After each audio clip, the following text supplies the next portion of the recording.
मेरा विषय है थेरी गाथा में निहित बुद्ध के सामाजिक संदेश।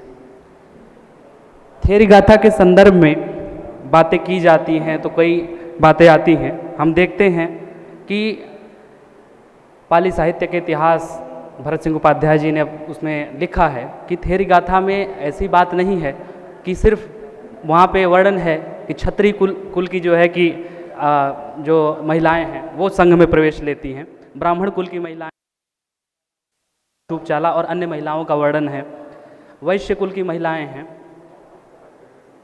बहलिये की संतान चापा हैं और चांडाल कन्या प्रकृति हैं। लेकिन उस समय एक ऐसा वर्ग भी है, एक ऐसा वर्ग है जो समाज से बहिष्कृत वर्ग था, वो था गणिकाओं का।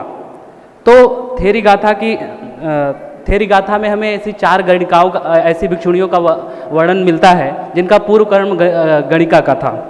डॉक्टर भरत सिंह उपाध्याय जी ने अपनी पुस्तक पाली साहित्य के इतिहास में अर्धकाशी, अभय माता, विमला और आम्रपाली इनको गणिका बताया है। स्वामी द्वारिकादास शास्त्री जी ने थेरी गाथा और थेरी गाथा पाली की हिंदी अनुवाद की भूमिका में जो है इनको जो है इनका पूर्व कर्म वैश्या बताया है।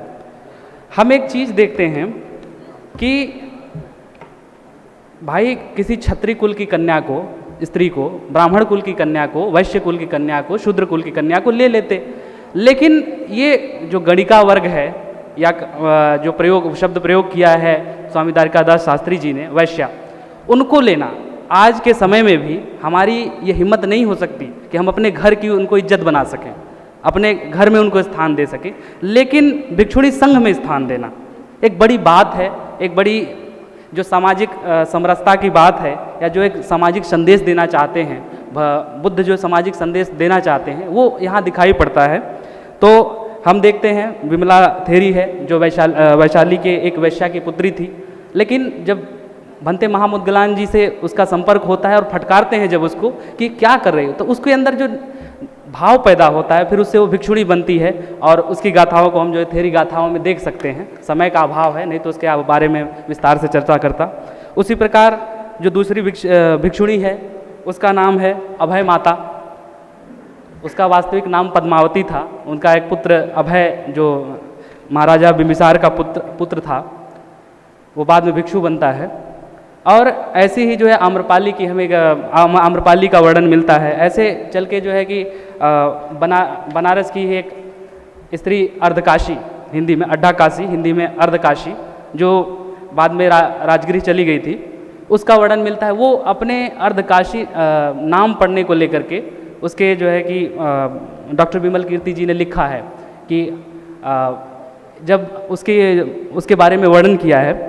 तो मैं बस अंत में यही कहना चाहूँगा कि आज से 2600 साल पूर्व भगवान बुद्ध के भिक्षुणी संघ में गणिका वर्ग से आई हुई स्त्रियों को जो स्थान मिलता है, सम्मान मिलता है, और उन्हें धर्म गुरु बनने का जो है कि एक तरह से कहिए कि वो धर्म गुरु हैं, उस धर्म की जो है बुद्ध के शासन में उन्हें एक उच्च पद प्राप्त है।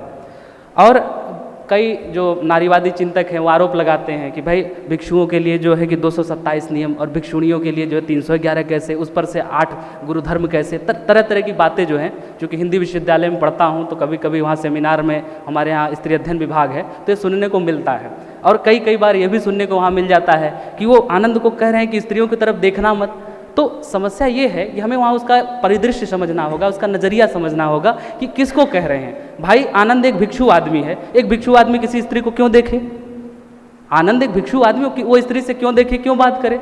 वो भाई उन्हें अरहंत पद को प्राप्त करना है, उन्हें निर्वाण के मार्ग को प्राप्त करना है, तो वो किसी स्त्री से क्यों बातें करें ज़्यादा? तो ये चीज़ समझना होगा। और आज हमारे लिए प्रश्न है कि थेरी गाथा में 4 भिक्षुणियों के उद्गार मिल रहे हैं, लेकिन क्या वर्तमान समय में आज बौद्ध संघ में ऐसी स्थिति संभव हो पा रही है? क्या वर्तमान समय में हम उनके रिफॉर्मेशन के लिए, हम उनके उत्थान के लिए कुछ ऐसा कर पा रहे हैं? इन्हीं बातों के साथ मैं अपने शब्दों को विराम देता हूँ। धन्यवाद।